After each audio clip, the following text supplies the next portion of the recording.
Hi, I'm Jenny, and I am going to show you how to do Interlock bindoff, which was published in Knitty in April of 2011. As a sample, I'm going to use this hat that I made for my brother, which is a little too big for me, but his head's a bit bigger than mine, so it should work out.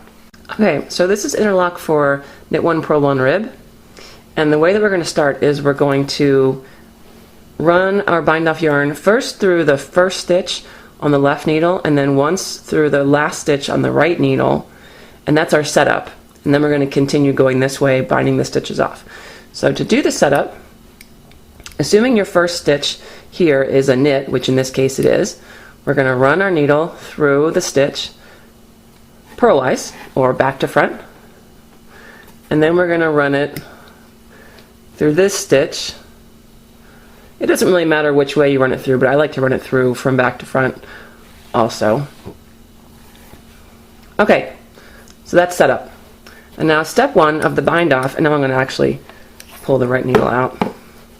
Step one of the bind off, you take a look at what stitches are queued up.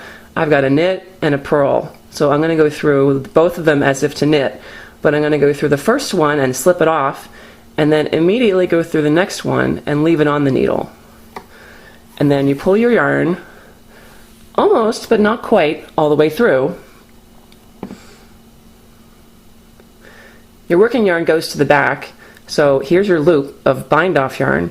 You want to go through your bind off yarn from back to front, like this. And then you tighten. And now the next stitches that are queued up are a purl and a knit. So I'm going to go through both of them as if to purl. First one, purl and slip off. Next one, purl and leave on. Pull almost, but not quite all the way. Now your working yarn is in front, so we're going to go through this bind off loop from front to back. And we're just going to continue working our way like that. It's a little tricky, but it does get easier with practice. So here we got knit, purl. So as if to knit, as if to, and the slip off, as if to knit and leave on. Sometimes when I'm tightening the loop, I'll leave my thumb so that I don't accidentally pull it all the way down, because if you're not using a different color for your bind off yarn, it can be kind of tricky to figure out which loop to go through. Anyway, I'm going to go through it from back to front because my working yarn's in the back. And now I have a purl and a knit, so I'm going to go through as if to purl, slip off, as if to purl, leave on, and through my loop from front to back. So I'm going to continue doing that. Knit, leave on, knit, slip off, knit, leave on, back to front, purl, slip off, purl, leave on, front to back. So now we have 2 stitches left on the needle, and this is where we have to pay attention because it's a little bit different. We have a knit and a purl left.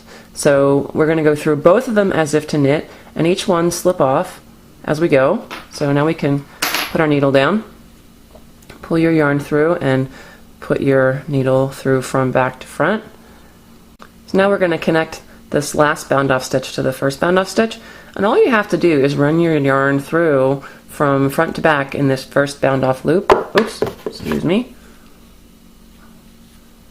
But now you need to weave the tail in. So what I'm going to do is I'm going to follow this yarn. This is the first bind off stitch.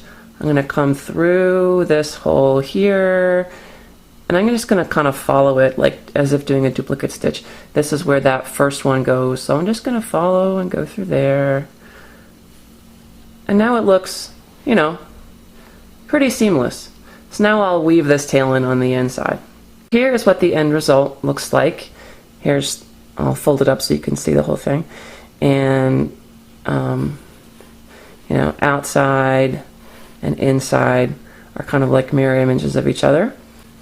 This is made with Brown Sheep Bulky, which is 100% yarn, 100% wool, not superwash. It's kind of sticky yarn. I think that this bind off works really well with sock yarn, which is actually the inspiration for why I came up with it. Here's a sock top that I recently did, This has one round with the contrasting color, and then on top of that, it's the bind-off yarn. And this is how I can show you how stretchy it is. It's really stretchy. Something else I know people are going to want to know is how it compares to Elizabeth Zimmerman's sewn bind-off. So here's a sample of that. Looks quite a bit different. Okay, so I hope this has been helpful.